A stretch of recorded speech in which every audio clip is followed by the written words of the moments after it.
In the quaint town of Millfield, an old toymaker named Mr. Whitlock was known for his exquisitely crafted dolls.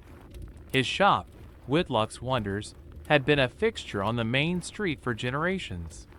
Each doll was unique, with lifelike eyes and finely detailed features that made them highly sought after by collectors.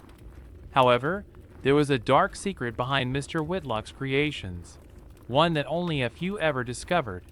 Anna, a young woman with a passion for antiques, had always admired the dolls in Whitlock's shop window. One day, she decided to visit the shop, hoping to find the perfect addition to her collection. Mr. Whitlock, a frail man with piercing blue eyes, greeted her warmly and led her to a special room at the back of the store where he kept his most prized creations. The room was filled with dolls of all shapes and sizes, each more beautiful and lifelike than the last. Anna's eyes fell upon a doll that looked strikingly like her. Same dark hair, same hazel eyes.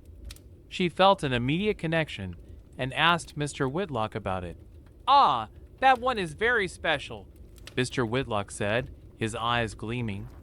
"It's almost as if it was made just for you." Anna couldn't resist and purchased the doll.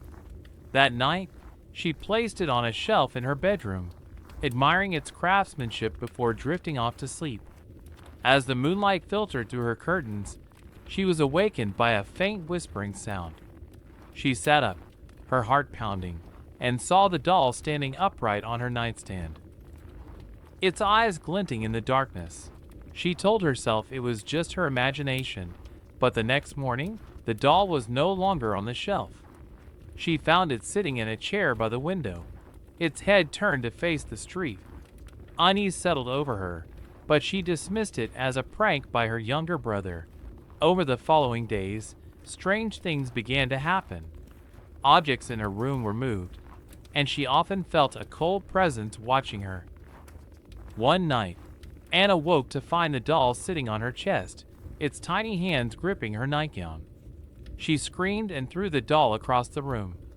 Her parents rushed in, but they found nothing unusual.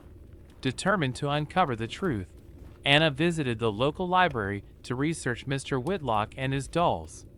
She discovered that the toymaker had a dark history.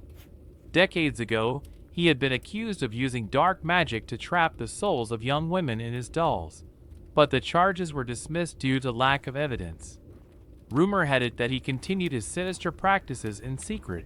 Terrified, Anna decided to confront Mr. Whitlock. She returned to the shop, clutching the doll tightly. The toymaker greeted her with a knowing smile. "Ah, I see you've discovered the secret," he said calmly.